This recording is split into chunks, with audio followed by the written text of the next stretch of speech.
Welcome to bird media. నేను మీ పవన్ కృష్ణమూర్తి. రెండు ప్రత్యేకమైనటువంటి విడివిడి వార్తలండి ఇవి, కన్ఫ్యూజ్ అవ్వక్కర్లేదు. బట్ కామన్గా ఉండేటువంటి పాయింట్ మాత్రం ఒక్కటే, ఎప్పుడేం మాట్లాడాలో తెలియదు, ఎప్పుడేం మాట్లాడకూడదో తెలియదు అన్నటువంటిది. ఆ, జగన్మోహన్ రెడ్డి గారు మళ్ళీ లండన్ టూర్, యూరోప్ టూర్ కోసం సిబిఐ కోర్టుకి పర్మిషన్ పెట్టుకున్నారు. కోర్టు వారి అనుమతితో ఈమెయిల్ ఐడి ఇవ్వాలి, అలాగే జగన్మోహన్ రెడ్డి గారు వాడేటువంటి ఫోన్ నెంబరు ఇవ్వాలి ఖచ్చితంగా. ఎక్కడికి వెళ్తున్నారు ఏంటి అనేటువంటి విషయాలు ఎక్కడికక్కడ అప్డేట్ చేస్తూ వెళ్లాల్సిందే అని చెప్పి రూల్స్ అండ్ రెగ్యులేషన్స్ పాస్ చేశారు. సో తెలిసిందే కదా, ఆయన ఎప్పుడు ముఖ్యమంత్రిగా వెళ్ళాలంటే ఆయనకి దౌత్యపరమైనటువంటి పాస్పోర్ట్ ఉన్న ఇంకోటి ఉన్న సిబిఐ కోర్టు నుంచి పర్మిషన్ తీసుకోవడం అనేది కామన్. కోర్టు పర్మిషన్ లేకపోతే కాలు కూడా బయట పెట్టడానికి లేనటువంటి పరిస్థితి భారతదేశం వెలుపలకి.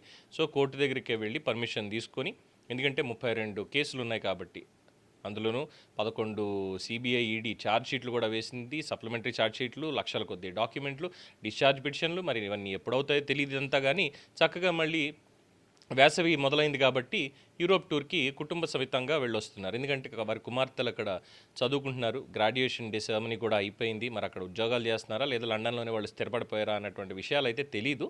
బట్ ఫ్యామిలీ పరంగా జగన్మోహన్ రెడ్డి గారు మళ్ళీ కోర్టు అనుమతి తీసుకొని వెళ్లాల్సి వస్తుంది. ఎందుకు ఇది స్ట్రెస్ చేసి చెప్తున్నా అనుమతి తీసుకొని అంటే, మాట్లాడితే పవన్ కళ్యాణ్ గారిని విమర్శిస్తూ ఉంటారు కదా, గేట్ కూడా తాకనివ్వం అది ఇది ఇలాగ మాట్లాడారు కదా, అందుకు చెప్పాల్సి వస్తుంది. ఇన్ఫ్యాక్ట్ నిన్నటి వరకు కూడా సంస్థాగతంగా అంటే వ్యవస్థీకృతంగా కొన్ని ఈ కమేడియన్లతోటి వీళ్ళతోటి చేయించారు అన్నటువంటి ఆరోపణలు ముఖ్యంగా వైసీపీ వాళ్ళ మీదే ఉన్నాయి. అలాగే చాలామంది వైసీపీ నేతల టార్గెట్ ఏంటంటే పవన్ కళ్యాణ్ టార్గెట్ చేస్తూనే ఇంకా మాట్లాడుతున్నారు, ఇంకా రాజకీయం చేస్తున్నారు, ఎలాగైనా కూటమిని విడగొట్టాలనేటువంటి ఉద్దేశంతో. అందువల్ల సో ఇప్పుడు పవన్ కళ్యాణ్ గారు వెళ్ళాలనుకోండి, ముఖ్యమంత్రి గారికి సార్ నాకు ఒక వారం రోజులు సెలవు కావాలి, కార్యదర్శులు పని చూసుకుంటారు, ఒక వారం రోజులు సెలవులు కావాలని చెప్పి ఆయన ఎవ్వరికీ చెప్పక్కర్లేదు. ఏ కోర్టుకి, ఏ పోలీస్ స్టేషన్కి ఎవ్వరికీ చెప్పక్కర్లేదు. ప్రపంచంలో ఎక్కడికైనా ఆయన వెళ్ళి రావచ్చు హ్యాపీగా వీసా తీసుకొని. కానీ జగన్మోహన్ రెడ్డి గారికి అలా లేదు. ఆయన ఖచ్చితంగా కోర్టుకి అప్లికేషన్ పెట్టుకుని పర్యటన డీటెయిల్స్, ఈరోజు ఉదయం ఇక్కడ బస్సు ఎక్కుతాను, ఇక్కడ ట్రైన్ ఎక్కుతాను, లేదంటే ఇక్కడ ఫ్లైట్ ఎక్కుతాను, అక్కడి నుంచి దిగి అక్కడికి వెళ్తాను, ఇక్కడ తింటాను, ఇక్కడ స్టే చేస్తాను, వీళ్ళని కలుస్తాను, అన్ని డీటెయిల్స్ కోర్టు వారికి చెప్పాలి. ఎందుకు చెప్పాల్సి వచ్చింది మళ్ళీ ఇది? లాస్ట్ టైం ఇలాగే సిబిఐ వాళ్ళు పిటిషన్ వేశారు, ఆయన పర్యటన రద్దు చేయండి అని. ఆయన ఇచ్చినటువంటి phone number complete switch off, unknown number, ఎవరిదో కూడా తెలియనటువంటి పరిస్థితి. ఇచ్చిన ఈమెయిల్కి కనీసం రిక్వెస్ట్ పెడితే, బాబు మీరు ఎక్కడ ఉన్నారో డీటెయిల్స్ చెప్పండి, వేరే ఓట్స్ చెప్పండి అని అడిగితే దానికి స్పందించకపోయేసరికి 1-2 సార్లు చూసి సిబిఐ కోర్టులో మళ్ళీ పిటిషన్ మూవ్ చేశారు, ఇమ్మీడియట్గా క్యాన్సిల్ చేయండి ఆయన టూరు, ఇమ్మీడియట్గా వెనక్కి రప్పించండి అని చెప్పని. సో ఆ భయంతో మరి వెళ్ళారా, పూర్తిగా ఉన్నారా లేదు, మధ్యలోనే వచ్చేసారని అందరికీ తెలిసిందే. సో ఈసారి అలాంటి తప్పు జరగకూడదు అని చెప్పి ఆయన వచ్చేసారు ఆ టైంలో. అందుకని చెప్పి కోర్టు ఆ పిటిషన్ని వచ్చేసిన తర్వాత ఇంకెందుకు, కావాలంటే మీరు దానికి సంబంధించి ఎక్కడికి వెళ్ళారో వేరే బోర్డ్స్ అడగండి, అడగకపోతే దానికి సంబంధించి తర్వాత మాట్లాడదాం అన్నారు.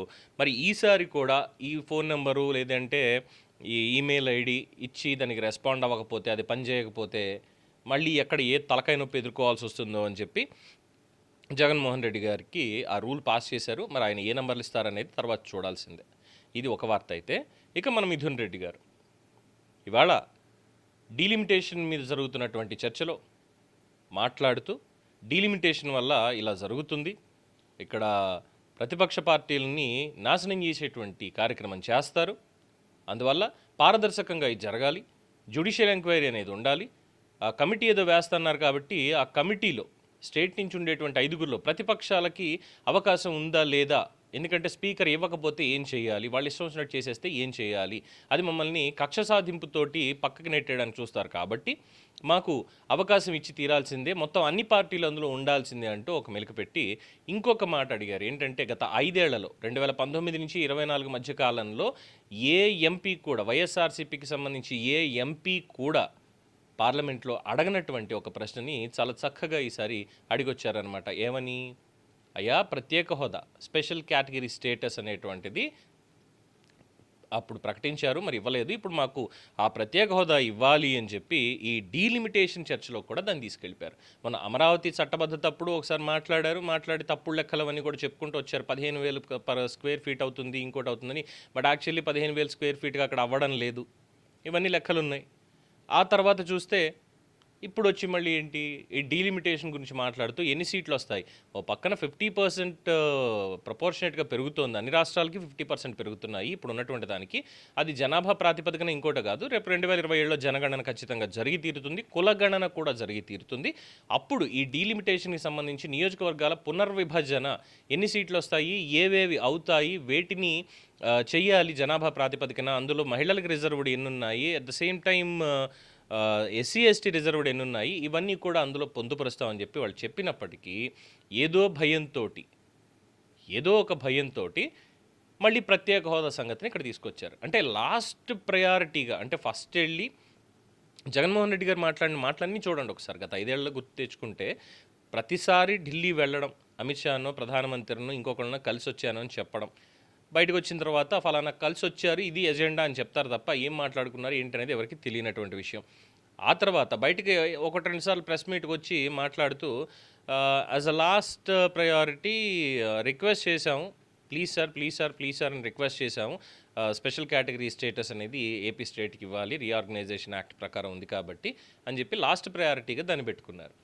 అప్పుడు 5 ఏళ్లలో లాస్ట్ ప్రయారిటీ కింద ఉండిపోయింది, ఇప్పుడు మాత్రం ఫస్ట్ ప్రయారిటీకి వచ్చేసింది. ఏ బిల్లులో అయినా సరే ఏపీకి స్పెషల్ స్టేటస్ గురించి మాట్లాడుతున్నారు. ముగిసిపోయిన అధ్యాయం అని కేంద్రం మాట్లాడుతుంది. అన్యాయం చేశారంటే ఎప్పుడో చంపేశారు, ఇప్పుడు ఇంకా ఎదుగుతున్నాం.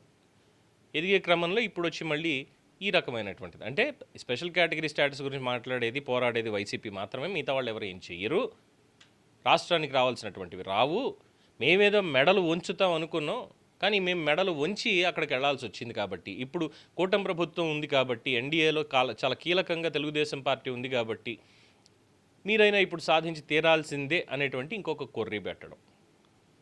ఎవరు రాజకీయాలు వాళ్ళు చేస్తున్నారు.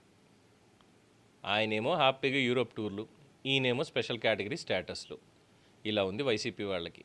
అంటే కూత మావిగన్కి సంబంధించినటువంటి ప్రకంపనలు అనమాట ఇవన్నీ. దాని నుంచి మళ్ళీ ఎలాగోలాగా బయటపడాలి, అనవసరంగా ఇబ్బంది పడకూడదు అని చేసేటువంటి ఒక ప్రహసనం కింద దీన్ని భావించాలి అంటున్నారు విశ్లేషకులు. ఏమంటారు? దీని మీద మీ అభిప్రాయం తెలియచేయండి. చూస్తూనే ఉండండి ది బర్డ్ మీడియా.